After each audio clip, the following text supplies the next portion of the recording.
Everybody has a story, and every story needs to be heard. On this podcast, we are talking with each member of the General Conference Leadership Council. I'm your host, Alyssa Truman, and this is A&N Profiles.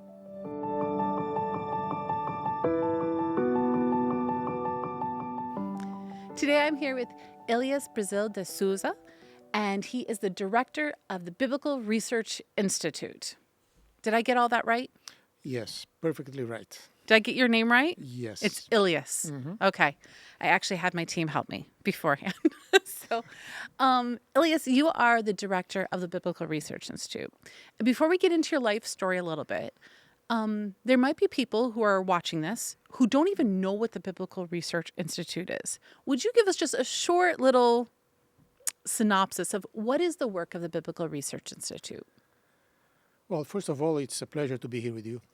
The BRI is one of the institutes or departments, I wouldn't say department, but a service of the church. We are 5 scholars, 3 assistants, and we basically do research to help to promote the church's message, its lifestyle, and its mission. So we do publications, we travel doing Bible conferences and lecturing around the world. All of this is with the intention to make clear the identity of the church and the commitment that we have to Scripture. That's why it's called Biblical Research Institute. So, you can correct me if I'm wrong here. You also tried to tackle the questions that a lot of people are asking. So it's not just like what our current fundamental beliefs are. You tried to take subjects, issues that maybe come along with today's time and place and be able to give a biblical perspective that is well thought out theologically for that. Would that be accurate as well? Precisely. We also publish books and other materials that addresses these issues. Now, we have several publications. We have a website. We also answer questions that most of them are in the website. And we also serve the leadership of the church worldwide. When there is a theological issue, something related to fundamental belief, and even to church manual, when it has to do with theology, usually we are involved. So I would guess then, in order to be able to serve as one of these 5 directors or associates, you have to be a theologian. You're not just a pastor, you're like a theologian. Would that be correct? Yes, it's correct. We call people who have gone through a process of education and they finally reached their doctorates in those fields so that they can be more helpful, because we do not only serve the church, the membership of the church in general, but one of our basic, targets is our colleagues, theologians, professors of theology worldwide. So we have projects and programs to reach them and also to involve them in research that we are doing. So we do not work alone. It's important to emphasize that. But we have a pool of scholars that we put together to help us with our projects. So I'm working my master's, as you know, because I come up and visit you sometimes. And I think I've had the privilege, we're going to call it the privilege, of reading 3 different BRI books. And you're right, they're written for scholars, biblical scholars, because sometimes I have to reread paragraphs 2 or 3 times. By the time I'm about halfway through a book, I find that I can finally start to get through it. But you write for a very, for our pastors, for our church leaders, to help them truly be able to understand. We get into the Hebrew and the Greek and all that. It's beautiful. We have a few more popular, more general audience publications, but our basic intention is to dig deeper into Scripture, find the foundations of what we believe, or the doctrines that we hold so dear, answer the questions, but do so in such a way that can be useful to scholars. And we hope that these scholars and pastors and leaders, they can take these materials and simplify to convey them in a language that is more accessible to the church, to church members in general. So now we understand a little bit about what you do and what the department is. Let's talk about you. You're the director of BRI, but you were not born that. So where were you born? And tell us a little bit about your mom and dad. I was born in a small town in the southernmost part of Brazil. It's a city called Tapes, which is an indigenous name. A very small town. And I was happy to be born in an Adventist family. So I was raised as Seventh-day Adventist since I was born. My father, who is still alive, he's 93 years old now. He has been a leader in various capacities in the church, church elder, very active in giving Bible studies. So I was, let's say, raised in that environment. And I still remember my father always reading the Spirit of Prophecy books, reading the Bible. And another thing that always was very important to me is that my father was always very faithful in everything, but especially in tithes. So it was something that was really impressive because he would count every cent. He would be very faithful in that regard. So you would actually see him counting his money to put in the envelope. That's interesting because I think you're the first person I've interviewed who's actually mentioned their parents' faithfulness and tithe. And, I think about it now, my kids wouldn't even see it because, we kind of do everything electronically these days and whatever. But so you would see him each week set aside that portion. And also very faithful in the business because he was a beekeeper. He also worked in agricultural activities and he did a lot of things to survive because I come from a very poor background. But in all his business, he acted with a lot of integrity. So he had a lot of friends and acquaintances in the town, the small town. But everyone would admire him for his integrity, his faithfulness in his business and to the church. And to Jesus, of course, above all. Do you remember having family worships yes, as a kid? Yes. Tell me a little bit about that. It was not sophisticated, of course. We just sit around the table. We would study the quarterly, the lesson, the Sabbath school quarterly. Would read the Bible. My father also would like to read something from the Spirit of Prophecy. So this was basically our routine. So when you were, as you're growing up here, did you have siblings or are you an only child? Yes, I have 2 sisters and 1 brother. And are you the oldest? I'm the oldest. Okay. Yeah, actually makes so much sense. I have a double blessing. So you have a double blessing. All right. So you're the oldest of 4. And were you able to attend Adventist schools in your elementary years? No, unfortunately, up to the high school, I had to depend on the public system of education.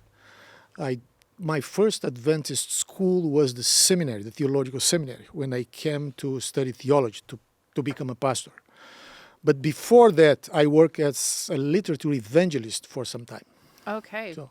Well, let's just talk about your elementary years. So you sound like you come from a family that is very firm in their Adventist beliefs. Were there any tensions going to a public school and being an Adventist that you experienced in those elementary years? Yes, there was. At that time, it was not fashionable to speak about freedom, about pluralism, about religious liberty.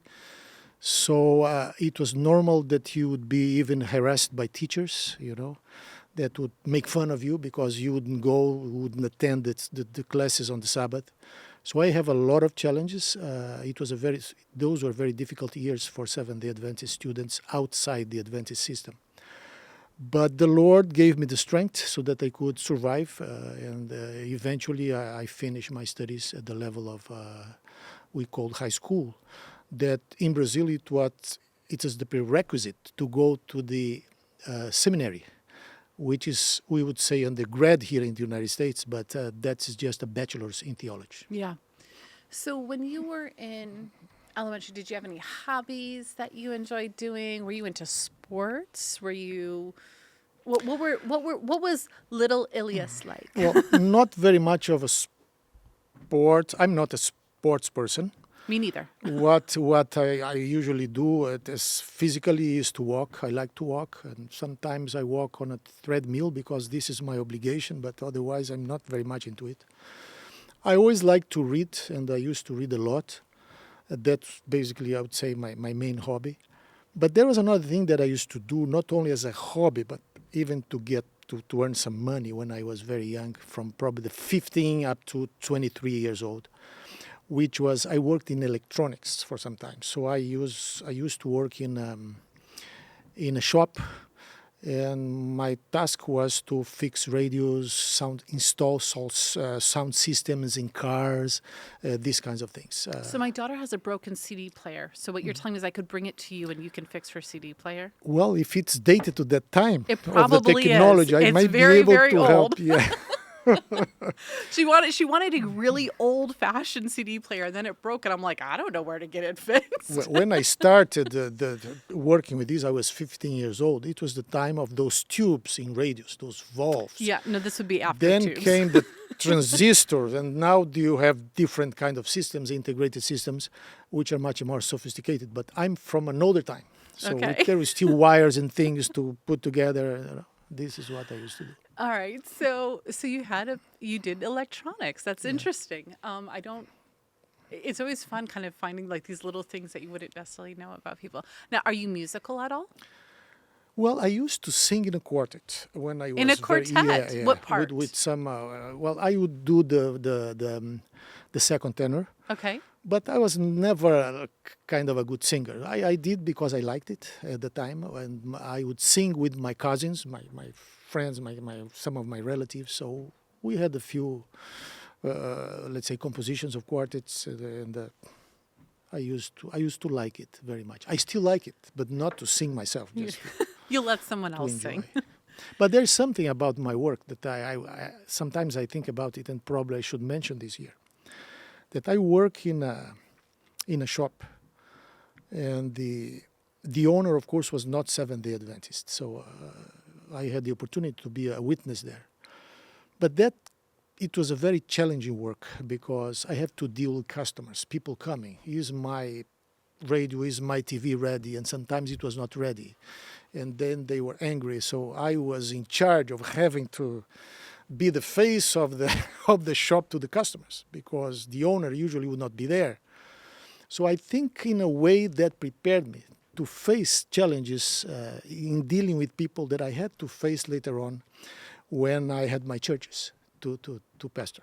You know. That's interesting. God was already trying to teach you Yeah. how to deal with personalities and conflicts and challenges. Some were very difficult because people get there very angry, and they will scream and they will shout, and I have to deal with that kind of thing. So it was very difficult. So when were you baptized? How old were you? I don't remember exactly. I think I was 11 years old. Okay. It was in the lagoon that we have there in my town. Very, very beautiful place. I remember the day that I was baptized as if it were today. Everything Really? is clear in my mind. I still have my baptismal certificate at home. I don't recall exactly. I think it was December 11 or something like that, around that In my date. mind, I was Of just like that. 71. Now I can remember, 71. 71. Yeah, So in my mind, I just thought, oh, that would have been so cold in December. And then I remembered, but you were in southern Brazil. So it was yeah. not really No. The best time of the year for a baptism. Yeah, that'd be like June in northern Yeah. hemisphere. So although you were baptized at around 11, would you say that's when you really came to know Jesus? Or did you ever have an experience where it's like this was the moment that you just knew that he was Yeah, I think the baptism was a watermark in the whole process. It really was a transitional moment for me. Although this was not so abrupt, there was not so much discontinuity between what I was before and that was after that. I think because I was born in the church, so I was going to the Sabbath school, children's schools since my very tender age. So to me, everything was very natural. It's part of almost of my culture, which sometimes is a danger because it becomes so normal to you that you don't feel the power of the gospel, the power of the Spirit. And this is something that everyone who was born in the church needs to ask that question once in a while. Am I a born-again Christian? Do I have an experience with Christ? Or I'm just following a tradition that I have received. So this is a challenge that probably I had. Not much conscience at that time, but today, looking back, I feel that situation, and I I think that we as young people, we have to ask that question and try to develop a relationship with Jesus that is personal and not just go with the tradition of the family. So, Although I'm very grateful for that tradition. I think because it I'm gives very us a great grateful. foundation. Yeah, because of that tradition, I never smoked, I never drank, and I see these two things alone makes a lot of difference in anybody's life, anybody's health, Yeah. So I'm grateful for that. So, well, we have these great foundations because I also had that same foundation. You still have to build your own house. Okay. So I have a question. Did you ever struggle with your faith? Like in those teen years or whatever? Like, or did you just always know, nope, I'm committed. There was never any question. Did you ever go through a point of just struggle before it became your own and not your family's? Well, I think I struggled because one of the reasons, 2 points probably I should mention. One is a more intellectual and the other one is more experiential. At a very young age, I started to read books on theology and these kinds of things. I would go to the Catholic bookshop. That was the only one available, and I would purchase books there that would explain the Bible. I knew they are not exactly what I believe, but later on I learned that was historical critical methodology that was being applied to the Bible. Real quickly, because there's people who do not know what that word is that you just said. What is historical critical methodology? A historical critical methodology means that you discount the inspiration and the authority of Scripture, and we interpret it rationally.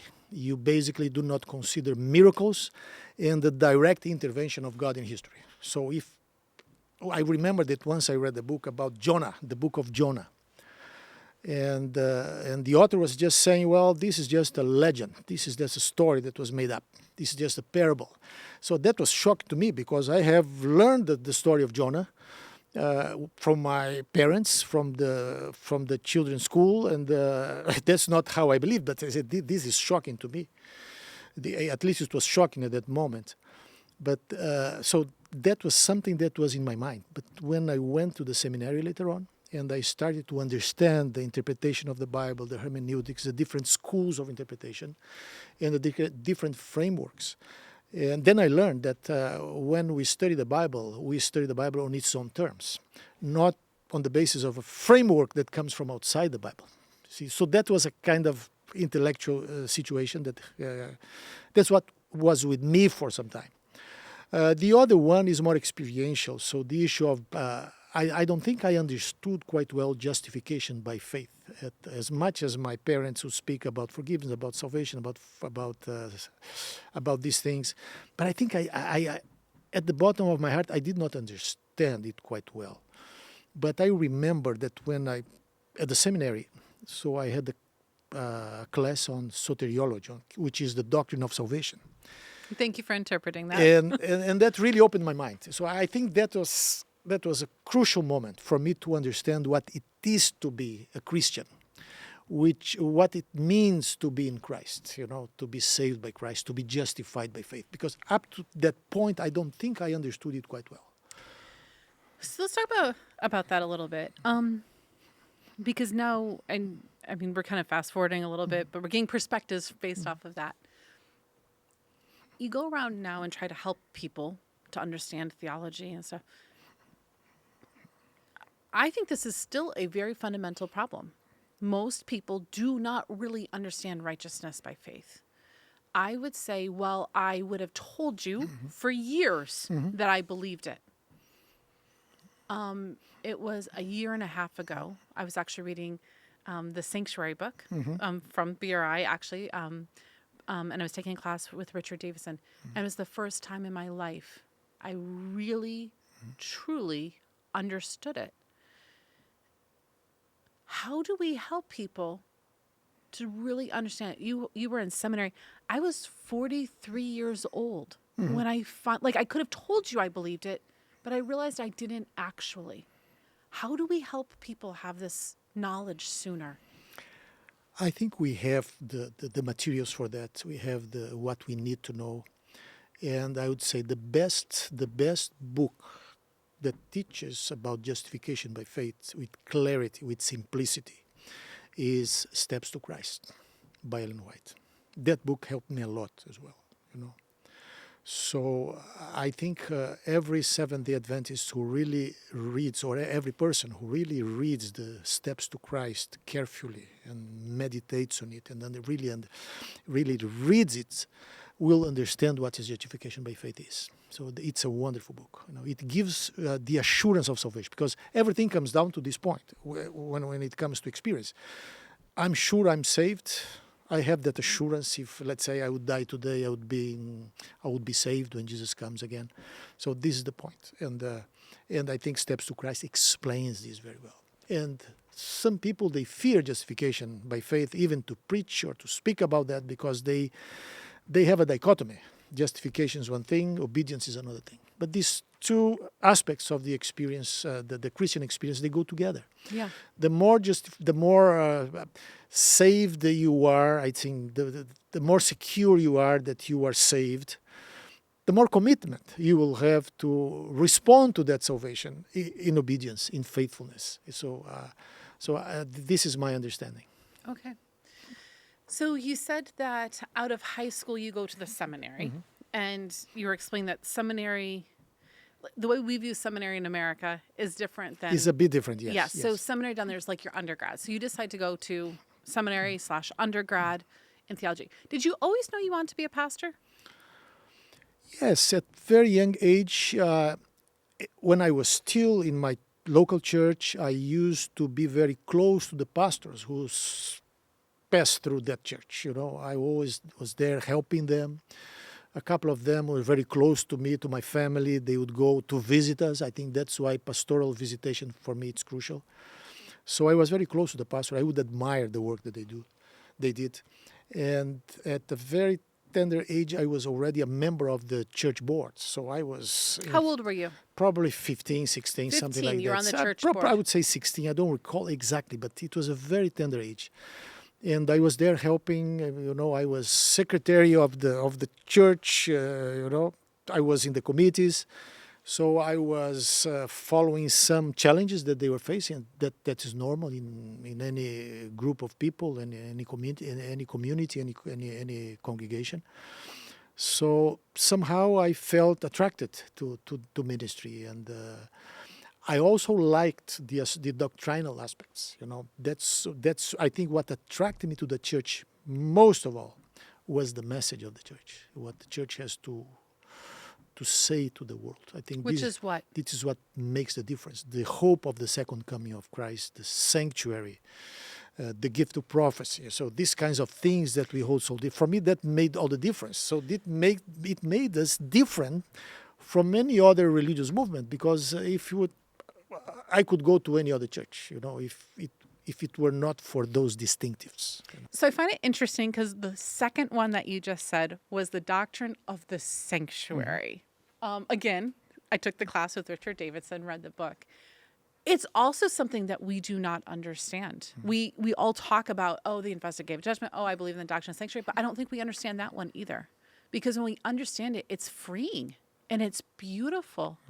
I remember the professor actually almost in tears as he's sharing it. And so I love the fact that as a young person, you found that appreciation for these doctrines, because so many of us just go through and say we accept these fundamental beliefs, but I don't think that we understand the transformational nature that really comes from understanding the beliefs. Yeah, this lies at the core of what we are, of what we believe. And of course, everything begins in terms of biblical framework in the Old Testament, when God gave Israel the sanctuary. But God did not only give the sanctuary, He gave His presence to the people. And this is what people sometimes do not understand. When you believe in the sanctuary, when you understand what is being taught through this doctrine, actually, it's God's presence with us through Jesus Christ. It's really and beautiful. Everything that is happening has to do with that presence.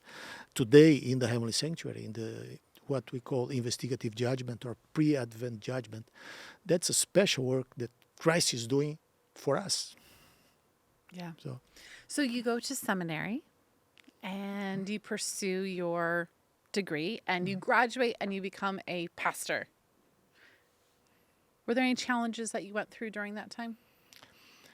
Well, the challenges, I would say, were more probably on the financial side because you have to pay from your own pocket. I had the blessing when I went to the seminary.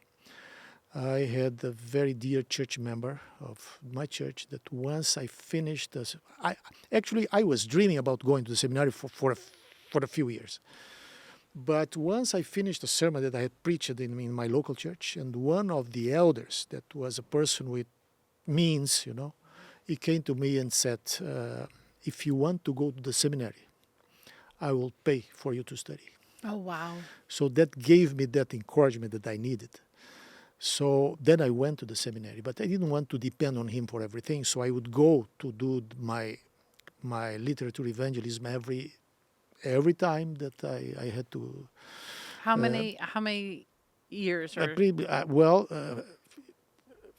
I would say seven vacation times. I did seven. Summers because of the last one doesn't count. I had graduated already. But before that, prior to that, I had been a literature evangelist full-time for Really? 2.5 years. So I had the privilege of working certain campaigns with colleagues. We would go to certain towns and live there for a couple of months and work door by door. So I had done that before. So when I went to the seminary, I had already that experience, which was very helpful. But it was very a stressful moment when the semester ends and then you have to go out to find a means to come back. Of course, I could count on that help, but I didn't want to depend on everything, so I needed to find my own way through the system. And to cut a long story short, the Lord blessed me that eventually I was able to graduate. And for that, of course, I don't ascribe to my own power, my own merits, or I had certain periods which I did great and I got a good resource, a lot of money. Other times I didn't get almost anything. If it wasn't for that kind of help that I had, I would not have made through the seminary. So looking back, I think, like everybody else, I am a product of the goodness and mercy and grace of a lot of people who were behind. I would never be here without those people, which this brother that helped me a lot, and also, of course, the whole education, the whole process in the seminary. Do you remember what your favorite class was? Well, I liked Hebrew very much. I did just Hebrew. once. Yes, I did one semester of Hebrew, and I was able to do it in the first semester of my seminary studies. Usually Hebrew would be in the second semester. But because I had English already, so they allowed me to take Hebrew, to start with Hebrew. So I was in the first year of my studies. By then I went with I meant to say Hebrew was offered in the second year, in the second semester. Got it. But I was able to do it the first year in the second semester. So I had in that particular slot, I would go with the second year students and have Hebrew with them. So which college were you at? I seminary? started in the northeast of Brazil. It's a pioneering school. It's called, in Portuguese, Educandário Nordestino Adventista. School Adventist School of Northeast or something like that. I don't know exactly the English term for that. But that school eventually, for the first year I was there. When the second year came, it was a moment of transition because they moved the seminary, the School of Theology, from that institution, which is in the northeast, in the state of Pernambuco, down to Bahia, which is another state, to another school that was new. And then I finished there, 3 years more there. Okay. Where I later on returned to be a teacher and to work at the seminary. So you go and you become a pastor first year out of school. Tell me a little bit about going out and actually being a pastor, because you can learn all sorts of things, but going and being a pastor is very different than being educated. Before going there, let me just add a piece of information here to make the story full and complete. Absolutely. At the seminary, I met the lady that became my wife later on. See, Yeah, that's so true. I should have yeah. asked by this point. So we are studying together from the first to the fourth year of theology. We studied together the whole time, but we started to date in the first year, in the second semester. We got married when we were in the third year. So by the fourth year, the last year, we were already married. So that's a very important part of my story. That, What is her name? Magela in Magela. Portuguese, Magela, yeah. Magela. Yeah. Okay. So that's part of the story, so that we can follow. So she was doing theology with you? Theology as well, yes. Excellent. Okay. Did she have a special? Because you have a specific area that now, or did you define that later when you're working more towards your doctorate? Usually, well, formally, academically, you define it much later. Okay. But since my seminary years, I was already very much interested in Old Testament, probably because of Hebrew. So once I did the first semester of Hebrew, I that was was it. so enchanted by the language, by the things that I saw there. So I started to study on my own. I had already studied English, German, and French by my own, with those programs that they would offer in the newsstands at the time.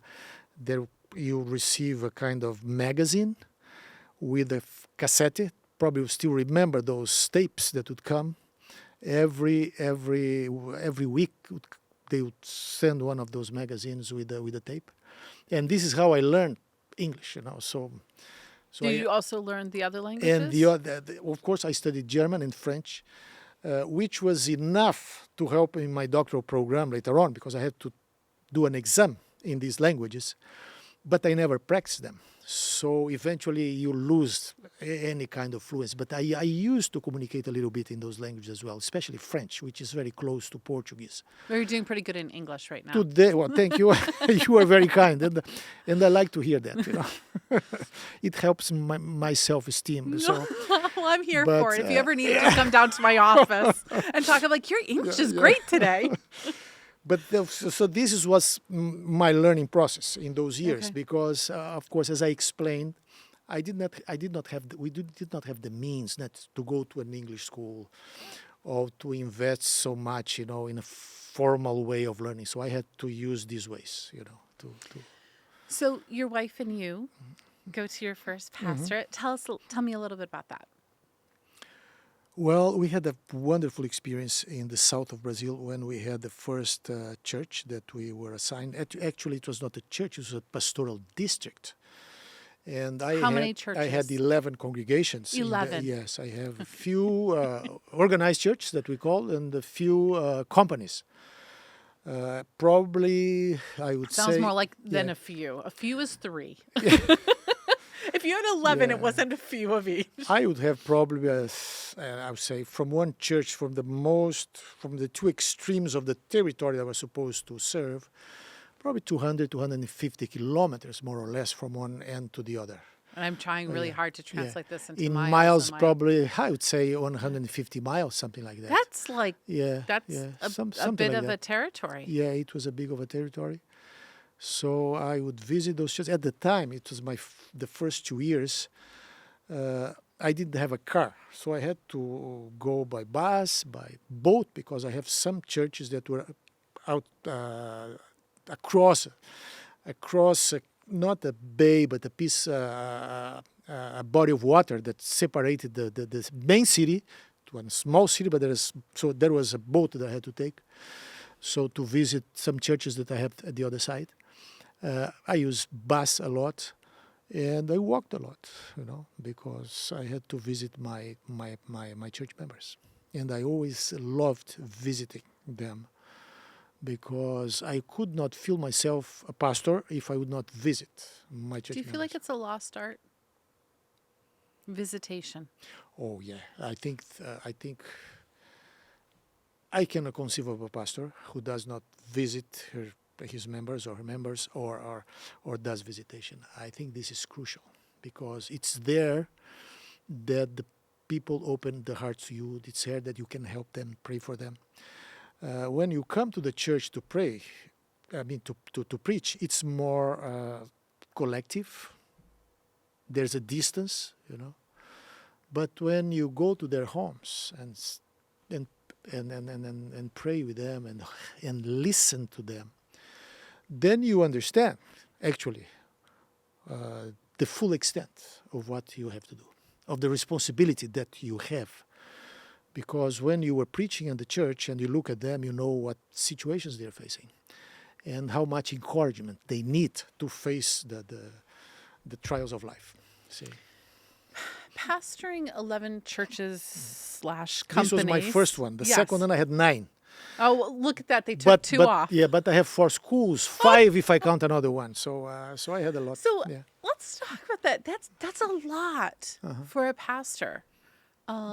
It's not like that today. I must say that the church has grown a lot.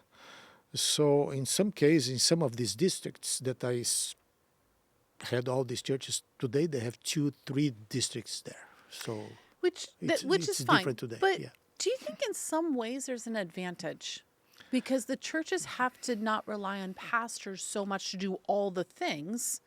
If I know that you're a pastor of, 11 different churches and companies, I can't expect you to be at my place all the time. Does it help members actually step up? I think it helps a lot, and it puts a lot of responsibility on the shoulders of the elders.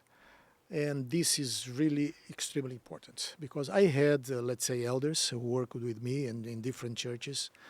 And these people, they were like pastors, their maturity, their understanding of the context was much better than I could ever have.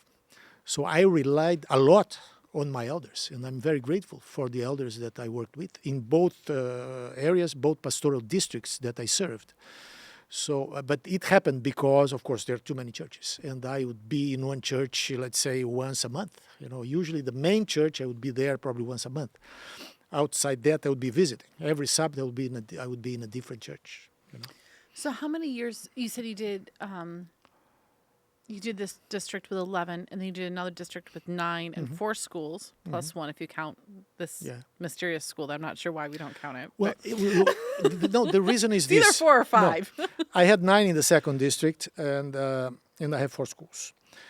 These 4 schools, I would go every Wednesday to do chapels on them. So I start in one, next.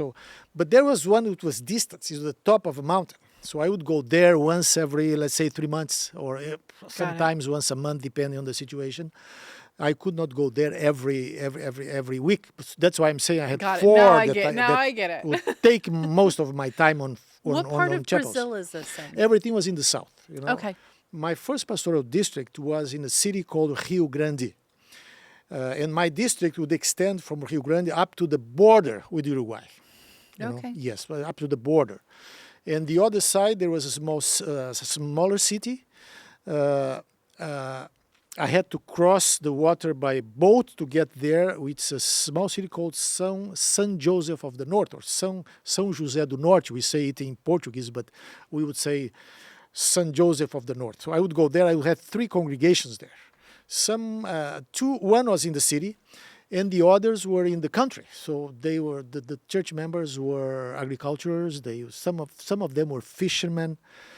So it was a very, let's say, diverse experience with different kinds of cultures that I had in my own territory. How does this work on a marriage? When you have that big of a distance and you're trying to travel all over and you're kind of a newlywed, how is that for a marriage? I think this is a challenge. But one thing that facilitated, although it seems that it's too big, I seldom would, let's say, sleep outside my home. I could go and come back. In some cases, I would have to spend a weekend there, and sometimes my wife would go with me. But she was also involved because in the first district, she was very much involved with the local school. So she was there as the principal of the school at some time. In the second district, the same experience. She was very much involved with the school.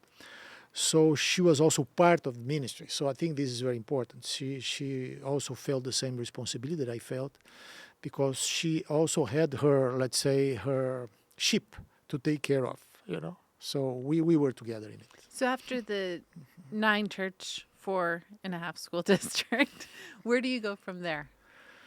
Well, after 5, I had 2 years in the first pastoral district, 3 years and a half in the second one. And then I got a call to serve as professor of theology in the Northeast Brazil College Theological Seminary, where I graduated a few years earlier. This is in It's in Bahia, yes, in Bahia. the School of Bahia. So I went there. So I served, if I'm not mistaken, 1 year, 1.5 years as professor. Then they appointed me as the dean of the seminary. So I stayed there for 4 years before I was sent to study and do my doctoral program at Andrews. So you've never left Brazil?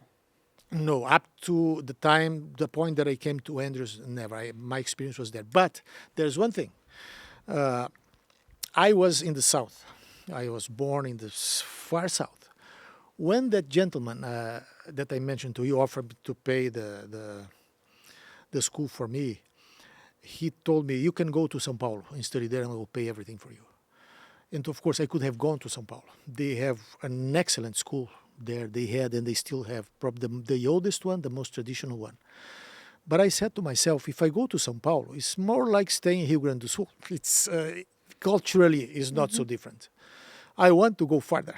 I want to go to the Northeast because I had that kind of dream and see a different culture. And you had to meet your wife. Yeah. I think that was part of the plan, at least in God's mind. So then I went to the Northeast, to the state of Pernambuco. So I had to travel 3 days by bus, three nights and 3 days to get there. It was a long trip. It was a long trip. It was 50-some hours to get there, traveling. So let's talk about coming to Andrews. What was the biggest culture shock that you had? Well, the first culture shock is that I thought I knew some English. When they spoke with me for the first time, I said, well, what are you saying? But it took a few days for me to get adjusted to that. But I would say that I wouldn't say it was a shock. Probably I would say I was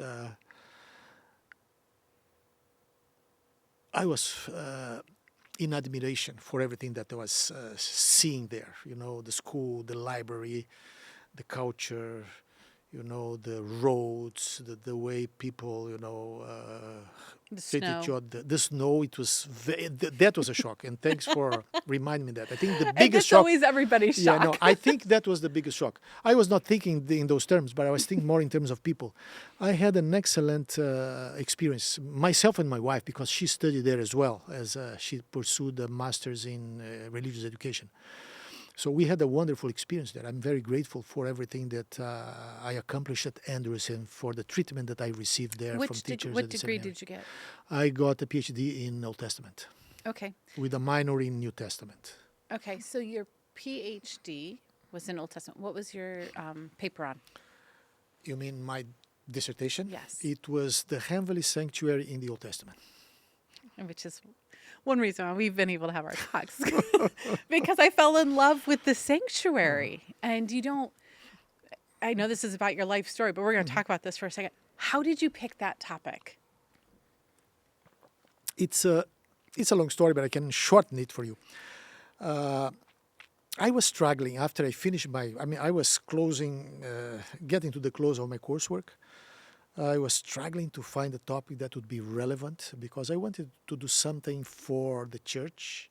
So I had some ideas. Some colleagues have talked to me. They had suggested ideas, but I did not feel prepared to tackle some of the other topics. I wanted something a bit more specific that I felt I could handle it. Then I put my hands on a paper. It was an unpublished paper by Dr. Richard Davidson. It was filed there somewhere in the library or in the Adventist Heritage Center there at Andrews. I found that paper. It was precisely the title, The Heavenly Sanctuary in the Old Testament, where he does the exegesis of some passages. And I look at that, I say, well, but this is a good topic to make this into a dissertation. Then I spoke with him about the topic. And he was very, very happy because he wanted to have the last chapter of his dissertation in the past that he had written on the heavenly sanctuary. But he was not allowed to do so because it was too big. So the advisor, I think for some reason, told him, well, you have to finish now. You cannot do this topic. So in a way, he told me that you completed my dissertation, he told me. So then I went forward and I work on the heavenly sanctuary. It's okay. He ended up writing like a 600-page book about it, so he still got his say. Yeah. Because I read the whole thing. Yeah, it was a long experience. It was stressful sometimes, which is normal in that kind of process. But and I have serious, let's say, concerns, even related to my health during that experience there, because it's very stressful. I was there with the full sponsorship of my school in Brazil, and I felt the burden to finish and go back. I had to teach and let's say pay back what they had invested in the money that we're paying. Because I must say that the institution that sent me to Andrews, they were very gracious. They paid everything to me. They gave me full scholarship, so I didn't have to worry about anything. I was there to study, and this is what I did. But when you start writing a dissertation, so you feel that you are much smaller than the whole project that is before you. But I need little by little, page by page, every Sunday, every Monday, up to Friday I was there. Every holiday, sometimes the school would close for the new year, for these kinds of things, for graduations. I was there in the library. So it was a time of very, very big sacrifices for me and for my family as well. But we felt the Lord guiding us all the time. By that time, and I have to mention my kids, because otherwise it stays out of the chronology here. I have two boys. The first one was born. We were still in both of them were born in Brazil. The first one was born when I was in my first district, pastoral district, and the other one, the younger one, was born and was in Bahia as a teacher. So when I came to Andrews, the youngest one was 9-10 months old, and the old one was 6 years old. So it was very challenging for them, especially for the older one, to adapt to the language and all those kinds of things. So my wife was also studying for part of the time. So it was a lot of, I would say, sacrifice in a good sense for a good cause. But the Lord helped us. We put our energy, our discipline, our will on that. We felt that we had to finish that program to get back and serve the school. And so it happened. So the Lord was very, very, very good to us. How did, so after you finished, do you go back to the same university? Oh, yes. I finished, and then I went back. And how long were you there? I spent, I think, 6 years there. Okay. When I got the call to serve here at the General Conference. So during those 6 years that you were there, what were things that you were able to accomplish in that time? Well, that you appreciated? There are some things that I really I had the opportunity to do, because I came back and I spent again 1 year as a professor. 1 year or 1 semester, I don't recall exactly. But then I was appointed dean again of the seminary. So I had the opportunity to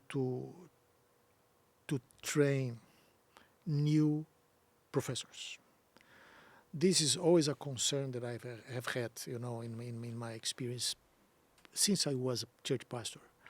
I think we need to see beyond our own lifespan. We need to see the future. We need a new generation of people who will continue the work that we are doing. So, because we are finite, life is so short. So we need to be always thinking, who will come after me? So I had, on the basis of my experience at Andrews, and this is just, let's say, a snapshot of something. There are other things that I could mention here, but probably do not have time for that. But one of the things that I started to do when I arrived there, as I mentioned to you, I liked Hebrew very much. And then I organized some small groups to study Hebrew with students. I would, in some cases, even offer extra credits for some of those things. So I would gather around me the best students that we had, especially Hebrew students. Another colleague would do something similar with the New Testament. I would do that with the Old Testament people. So we would gather together, we would read, let's say, the book of Ecclesiastes in Hebrew, word by word. Every once a week, sometimes twice a week, we'd gather in the evenings because it was sometimes outside the normal program. So I would study with them, and I could see the potential for future professors there. These students were really brilliant, and some of those students are now teachers themselves there. They are there teaching, A couple of them, or I think 3, have already finished their doctoral programs, and others on the way. So when I look back to that kind of thing, I think my major accomplishment, what I really am most proud of, was to be able to have that kind of system in place to train teachers for the future, people who can be committed to the scriptures and really serve the church in that capacity. Because you said we need to be forward thinking, past our lives, whatever. What would you say if you could see if God doesn't come? Okay, that's always the caveat to this. With our belief structure that comes into play. But Christ has not come to bring us back to heaven. Where in 20, 30 years, what would you love to see our seminaries doing more of?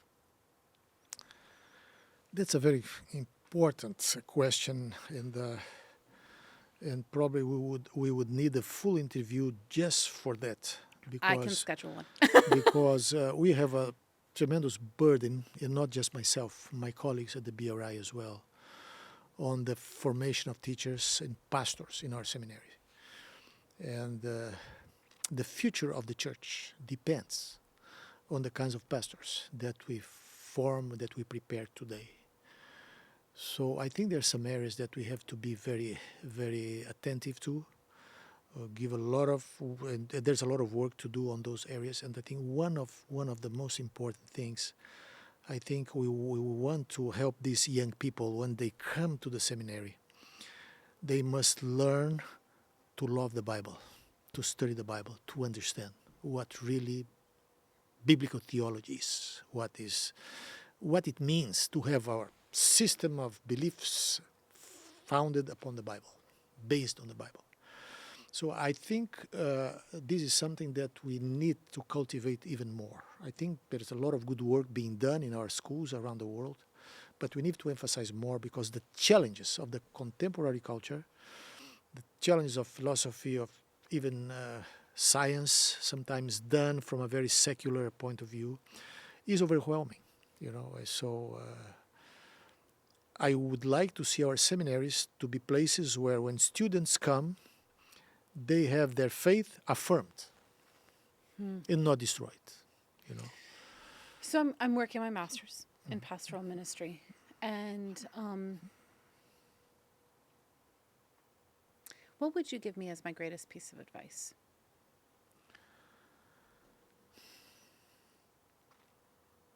Don't allow your academic, intellectual studies, which are extremely valuable and important, to destroy your spiritual life. Cultivate your moments with Jesus, with prayer, because there's always the temptation when we study, we think we know everything, and we tend to neglect the devotional side of life. This is a danger that everyone faces, especially scholars and theologians, because our profession is to read the Bible. That's what we're paid for. That's what we do. But we should not take for granted our relationship with God, because you may read the scriptures, you may do a good exegesis of a biblical passage, but you may not listen to God's voice speaking through that passage. So I think you have to be very careful on that and combine. And I think there is no dichotomy here. I think one thing helps the other. But do not neglect your spiritual devotional life. And on a more academic side, read as much as you can. Read everything that is good, that is available. Because this time when you are pursuing a degree, this is the time to fill all the gaps. Some people say, I will read this, just the minimum that I need. And I will read these things later on. This later on never happens. Just study, read, and I do not forget, I do not regret every page that I read when I was in my doctoral program, everything that I did, I think everything was helpful somehow. You know, I struggle because a lot of people tell me I need to learn how to skim read better. I can't. Like, I want to get every single thing because if I skim it, I might miss entire paragraphs. There is no such a thing as dynamic reading. There's no such a thing. You have to read everything. I have a few people I'm going to tell that to, This is and a I'm myth. going to quote you on that. No, Okay. this is a myth. I try to find these kinds of things because of the volume of work that I have to do. But this does not exist. I consulted with people. I watched, especially in YouTube, some credible people talking about this. So I'm convinced there's no magical formula. Of course, sometimes you are doing a research. You need to quote a book about the subject. You You go just there. kind of That's a different thing. But there's no such a thing as speed reading. You read to understand every word. That's me. Yeah. I realize that if I want to get something out of it, you have to read it. If I just want to fulfill a requirement, Yeah. I can skim it.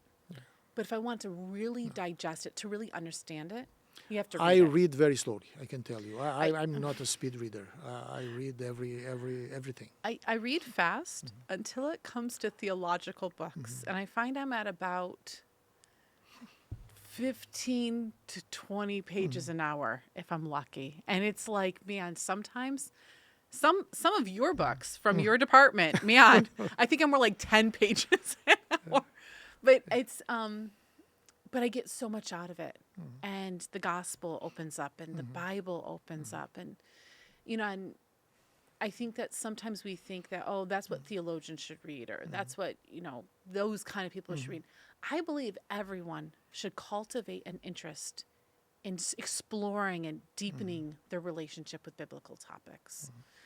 So that was kind of a little bit of a sidetrack here a little bit, but so you get called to the general conference from being down there? I was at the Northeast Brazil College. It was used to call at the time the theological seminary. I was working I was teaching. I was also performing as the dean. Acting as the dean of the seminary. What was it like to be called to serve the BRI? Well, let me tell you, I was very surprised when I received an email at the time from my friend Angel Rodriguez. He had been the director. He sent me an email explaining to me that he had already obtained the permission of the division president to contact me. So it was nothing, illegal to what he was doing. So, and he told me, well, we need someone here for a vacancy. Would you be willing to consider?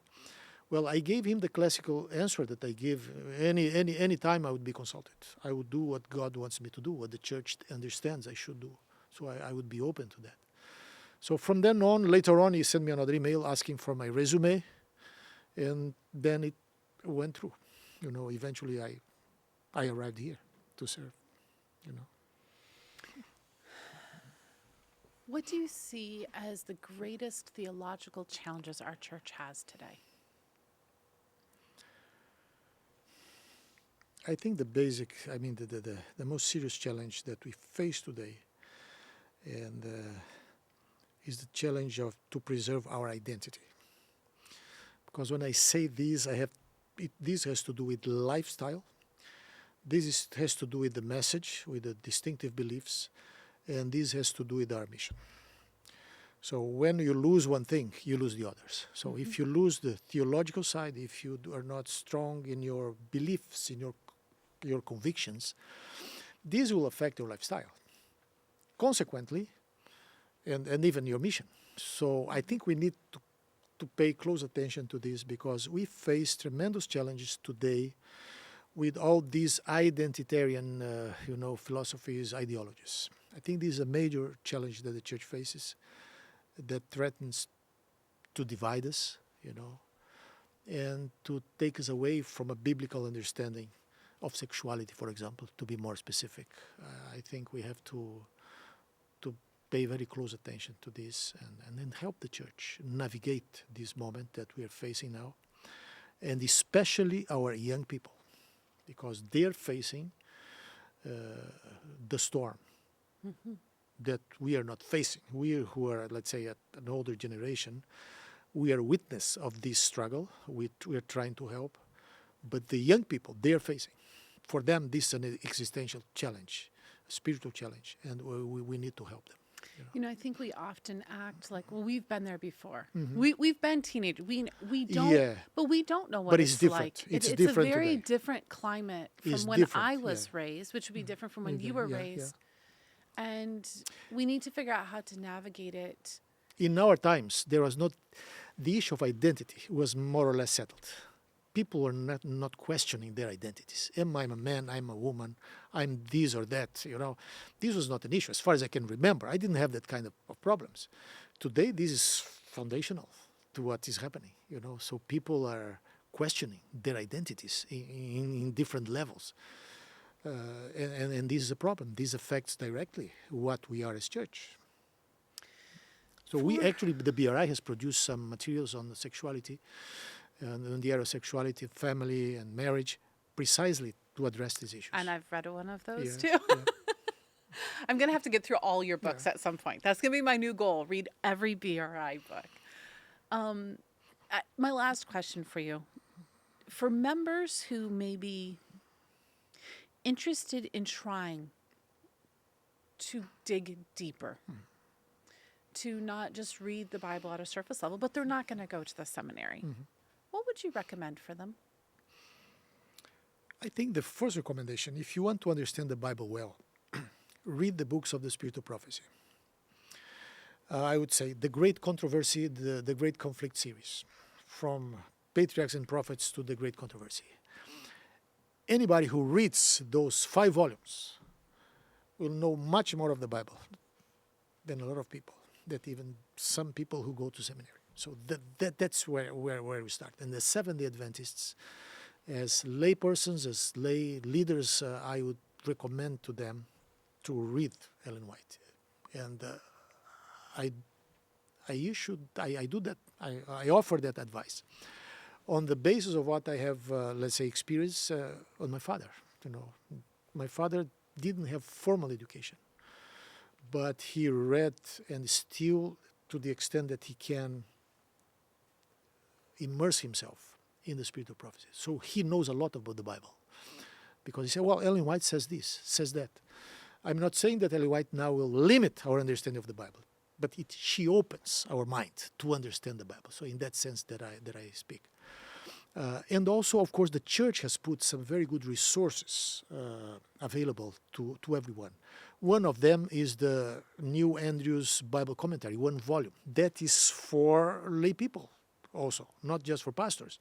So this is something that is a bit more academic. It covers the whole Bible. It's a reference work, and it can be very helpful as well. And there are other books. We also have some materials at the BRI at the, let's say, at the more popular level, that are available for free on our website. And our publishing houses also are publishing materials all the time. So it's just a matter of looking at the catalogs and see what is there. So the church has not spared, resources to produce materials to help the church. Thank you so much. I really appreciate you taking My the pleasure. time.